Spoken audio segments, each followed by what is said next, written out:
আসসালামু আলাইকুম। জীবনের কোনো এক পর্যায়ে আমরা সবাই দুঃখ, কষ্ট বা হতাশায় ভুগি।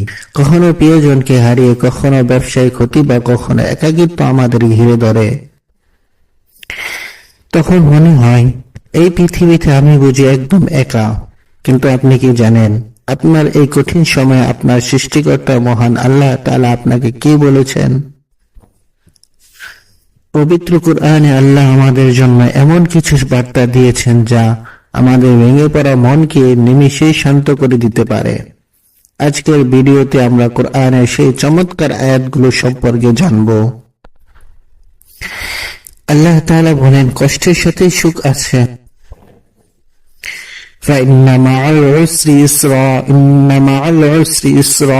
অর্থ, নিশ্চয়ই কষ্টের সাথে স্বস্তি রয়েছে, নিশ্চয়ই কষ্টের সাথেই স্বস্তি রয়েছে। সূরা আল ইনশিরাহ আয়াত 6-5। আল্লাহ এখানে একবার নয়, দুইবার জোর দিয়ে বলেছেন যে কষ্টের সাথেই সুখ আসবেই। এর মানে হলো কষ্ট একা আসে না, কষ্টের সাথেই লুকিয়ে থাকে স্বস্তির। বর্তমান পরিস্থিতি চিরস্থায়ী নয়। রাত যত গভীর হয়, সকাল তত কাছে আসে। আল্লাহ আপনাকে ধৈর্য ধরতে বলেছেন, কারণ তিনি আপনার জন্য আরাম অপেক্ষা করে রেখেছেন। আল্লাহ কাউকে তার সাধ্যের বাইরে কষ্ট দেন না। লা ইউকাল্লিফুল্লাহু নাফসান ইল্লা উসআহা। অর্থ, আল্লাহ কাউকে তার সাধ্য ব্যতীত কোনো কাজে ভার দেন না। সূরা আল বাকারা আয়াত 286। আপনি এখন যে কষ্টের মধ্যে দিয়ে যাচ্ছেন, মনে রাখবেন আল্লাহ জানেন আপনার এই কষ্ট সহ্য করার ক্ষমতা আছে। তিনি আপনাকে ভেঙে ফেলার জন্য নয়, বরং ঘরের জন্য পরীক্ষা নিচ্ছেন। এই পরীক্ষার মাধ্যমে আপনার আর্থিক শক্তি বৃদ্ধি করছেন। আপনি আপনার সামর্থ্যের চেয়ে বেশি ভার কখনোই পাবেন না। আল্লাহ ধৈর্যশীলদের সাথে আছেন। ইয়া আইয়ুহাল্লাযীনা আমানু ইসতাঈনু বিস-সাবরি ওয়াস-সালাহ ইন্নাল্লাহা মা'আস সাবিরিন। অর্থ, হে মুমিনগণ, ধৈর্য ও সালাতের মাধ্যমে সাহায্য প্রার্থনা করো, নিশ্চয়ই আল্লাহ ধৈর্যশীলদের সাথে আছেন। সূরা আল বাকারা আয়াত 153। যখন আমরা দুঃখে থাকি, আমাদের সবচেয়ে বড় অস্ত্র হলো ধৈর্য এবং নামাজ। আল্লাহ বলছেন না যে তিনি শুধু ধৈর্যশীলদের দেখেন, তিনি বলেছেন তিনি তাদের সাথে আছেন। মহাবিশ্বের মালিক যার সাথে থাকেন, তার কিসের ভয়? আল্লাহর পরিকল্পনা ও আমাদের ভরসা। জীবন আমাদের ইচ্ছে মতো না চললে, কোনো কিছু না পেলে বা প্রিয় কিছু হারিয়ে ফেললে আমরা প্রচন্ড কষ্ট পাই এবং হতাশ হয়ে পড়ি। কিন্তু আমাদের মনে রাখা উচিত, মহান আল্লাহ তাআলার পরিকল্পনা আমাদের চিন্তার চেয়ে অনেক বড় ও নিখুঁত।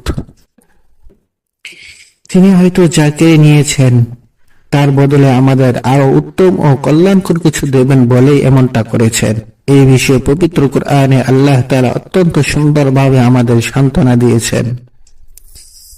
আসা আন তাকরাহু শাইআন ওয়া হুয়া খায়রুল লাকুম ওয়া আসা আন তুহিব্বু শাইআন ওয়া হুয়া শাররুল লাকুম ওয়াল্লাহু ইয়ালামু ওয়া আনতুম লা তা'লামুন।